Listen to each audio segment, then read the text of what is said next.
So we were talking about shifting from subtle into mental emotional. So it was a lot about the history of your practice. And then it started to get more into some kind of prevailing problems as far as our cultural inability to sit with voids or to handle emptiness.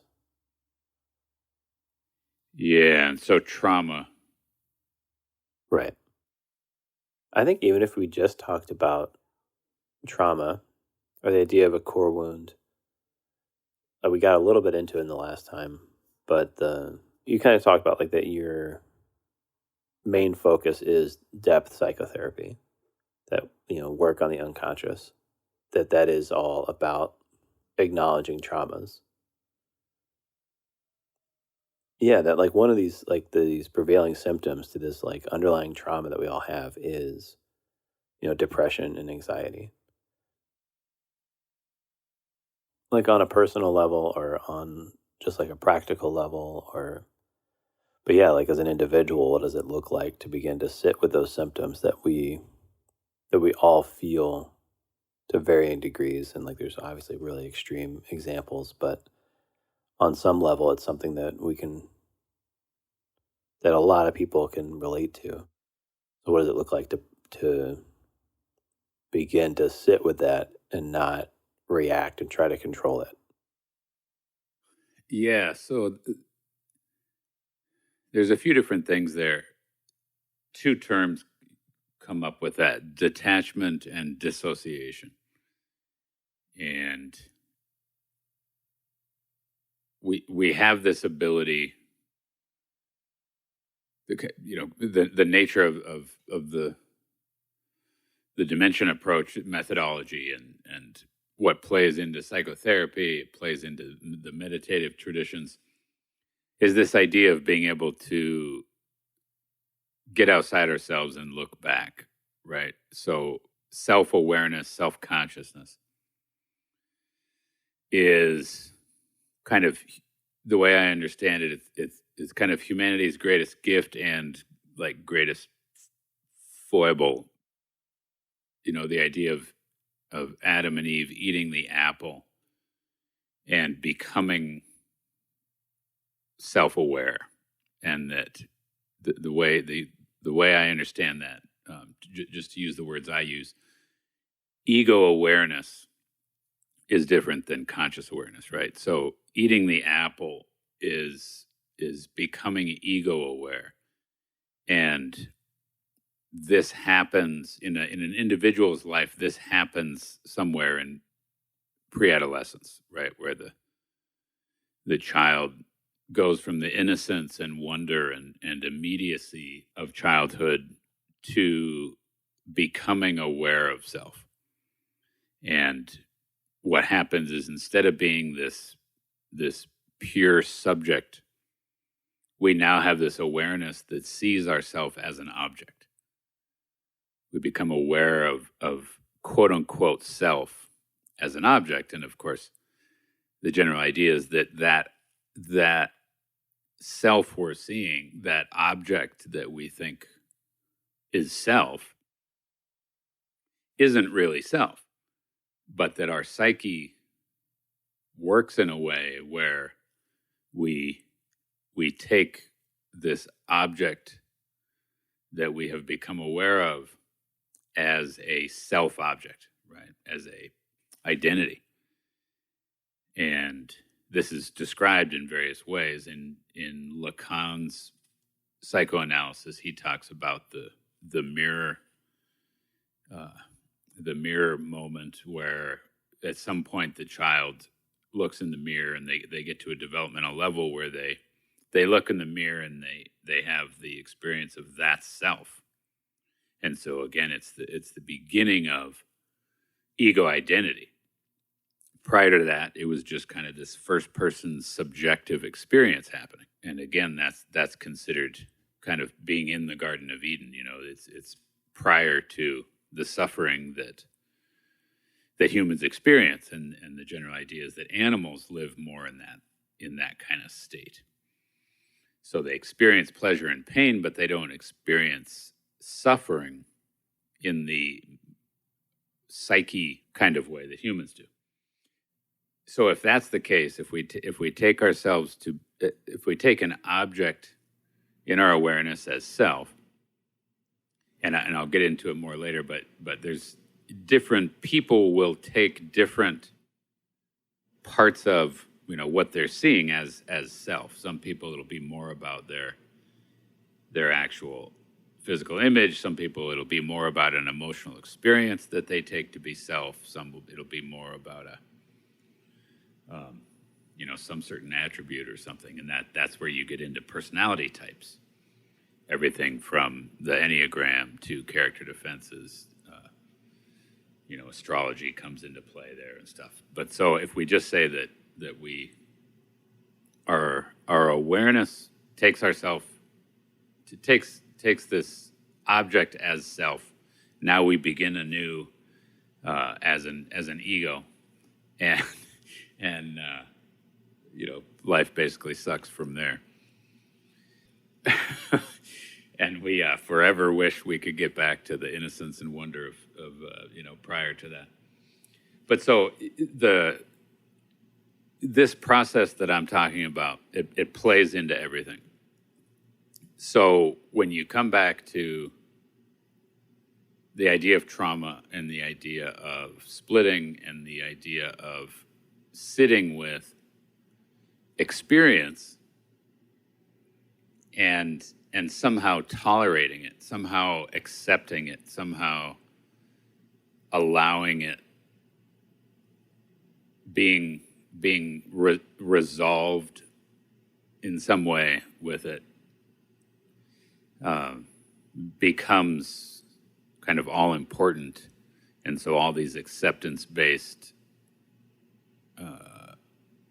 healing methods, these acceptance-based personal growth methods, these acceptance-based spiritualities have to do with just what you asked. Like, how do you be with that, as opposed to just be in constant conflict and have the experience that this is not okay. Like, I'm not okay with life. I'm not okay with myself. I'm not okay with how I'm treated. I'm not okay with how I see other people treating other people. The whole thing, if you can't find some ground outside of the first person personal perspective, or even the third person personal perspective, if it's in an ego-aware way, it's overwhelming. The truth of it is, it's tragic. It's insane. It's hopeless. And various people hit that kind of state where they can't find ground in their consciousness that provides an experience that's outside of this hellish existence that the ego realm is. And so the only way to survive in the ego realm and not be absolutely insane or absolutely hopeless is via defense, right? So the ego is in massive defense, layers and layers of defense. Denial, repression, splitting, distortion, projection. Because the ego cannot face reality directly. That's the general idea, is that our ego minds, absent a spiritual ground, are totally fucked. And the ego knows it. And so we have to defend.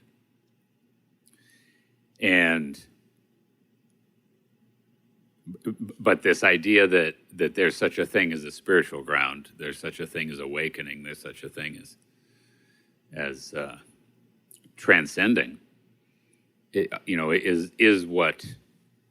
the other alternative to defense. And of course, the idea that awakening is more true, is more real. Defense is just less and less true, less and less real. It's more and more a distortion. So, being able to get outside of the ego experience and look back at it. That's why I say, okay, there's a couple different things. There's detachment and or there's dissociation. generally speaking, the ego mind can dissociate, right? So we can get outside and be ego aware and look back, but we can be numb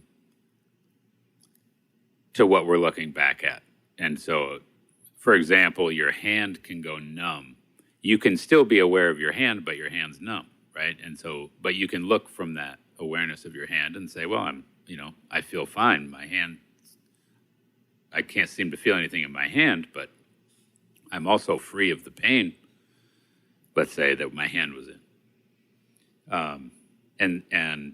And when we're in that kind of state, then we're in psychology what they call a depersonalized state. So a person can go through enough trauma, for example, where they find themselves in a state where they're in this sort of observing perspective, looking back at self, but being blank, being numb, being just kind of checked out, but still operative, right? They're not. There's being dissociated where you're just like blacked out and gone. But I'm talking about when you're still able to function in certain ways. But again, it's analogous to being numb in the same way that if your hand gets cold enough, it goes numb. And again, you're still able to look at your hand and even move your hand around, but you're aware of my hand's numb. We can have this experience emotionally and or mentally, right? Where we're outside looking back and emotionally we're numb, for example. And again, it's like your identity checks out. Right. It's like it's because is it a symptom of depression too, the depersonalized state? Yeah, it plays in there in a big way. Just because like when you like depersonalized, like losing identity means like losing what you enjoy too. It's not just losing, like you're losing like a sense of drive because what was the default function is seemingly gone. Yes. But that depersonalized state is also, it's like it's like flavorless. Yes, although I think to get more specific, because that can happen, but with depression, what you typically get, to be more specific about it, when you said what you enjoy, it's less about the enjoy and it's the you that's gone. So even if it's right, but I would say totally. I hear the distinction you're making. I just want to clarify that that the you identify with the things that you like in a way, and like haven't like I think I experienced a pretty intense depersonalized state, and one of the things I noticed first was like things that I would normally enjoy were like totally gone. Like I could try it and it was just a different feeling than it had ever been before. Because it did not have any of the characteristics it had before. For you. Right. Yeah. It's all personal. But objectively, the characteristics were there, right? Right. It's the exact same thing from the outside. Yeah. Okay. Like nothing's changed about what the activity is or what is being talked about, but the internal identity around it was gone. Yeah. Yeah, and that's a huge thing, obviously. And yes, depression, kind of certain types of depression are very much associated with that, or that's the cause. And that depersonalized state being a removal from identity, like you said. The question, comes up: what is that thing that we're saying you get removed from, right? What is that? What is that? Is that some energy center? Is that some construct? And distinguishing that is super important. The way I understand it and experience it, if we say there's, generally speaking, these three different categories of identity. There's your actual, authentic ego experience. Like let's say just your physical body there's your actual physical body, but then there's your idea of your physical body, right? We have a direct physical experience, but then we also have a mental, interpretive, constructed sense of it. And then we have our consciousness. And so those are three different things, right? This stuff's so important, and it's going to be, I just got to keep kind of stumbling around with it. No, it's good. It's good. Okay. So, we could do a whole podcast on this idea of body versus mind, and on authentic or real ego experience versus a constructed idea about it. And this idea that the ego mind we can identify with anything. And what happens when we identify, if again we come back to the idea that attention is the basic experience, right? I use the word attention, that we can attend, and that we don't, that what varies is what organ we're attending with, and then what we can attend to and what we can attend as, right? So when we attend with different organs, and then we end up we experience identity different.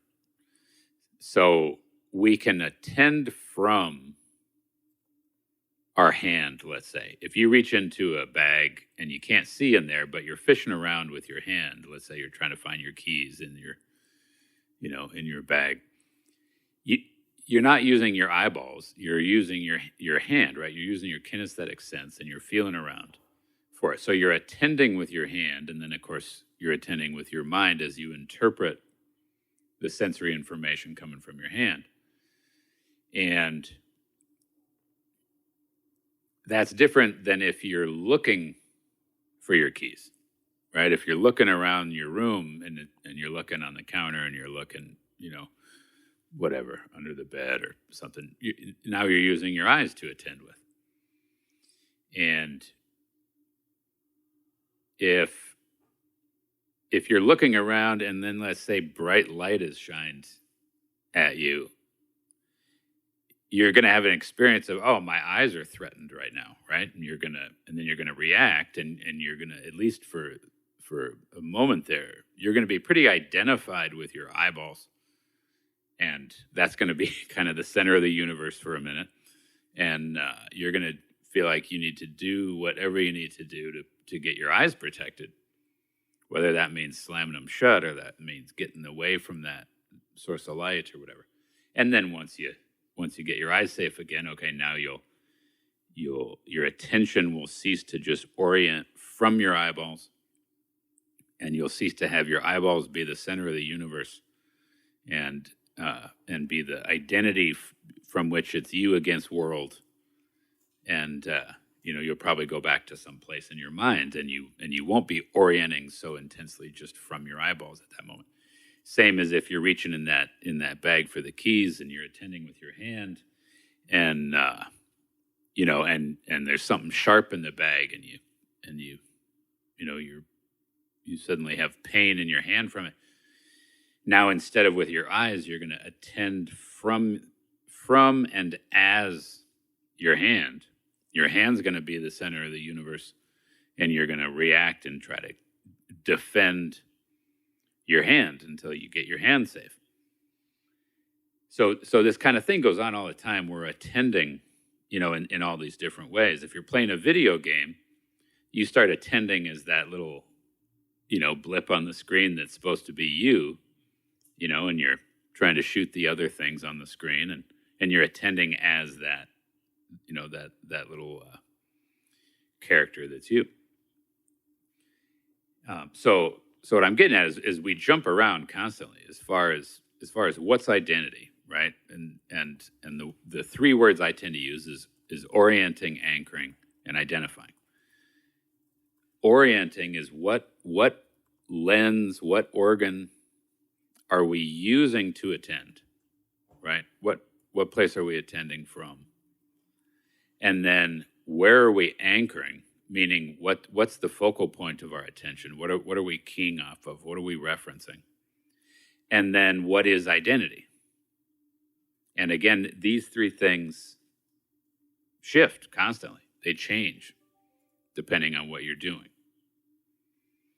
And a big part of the work I do and what I'm calling the dimension approach is looking at that, because what I've noticed is we take it for granted. We just orient and anchor and identify without really paying attention to where are we orienting from, what are we anchoring on, and what are we identifying as.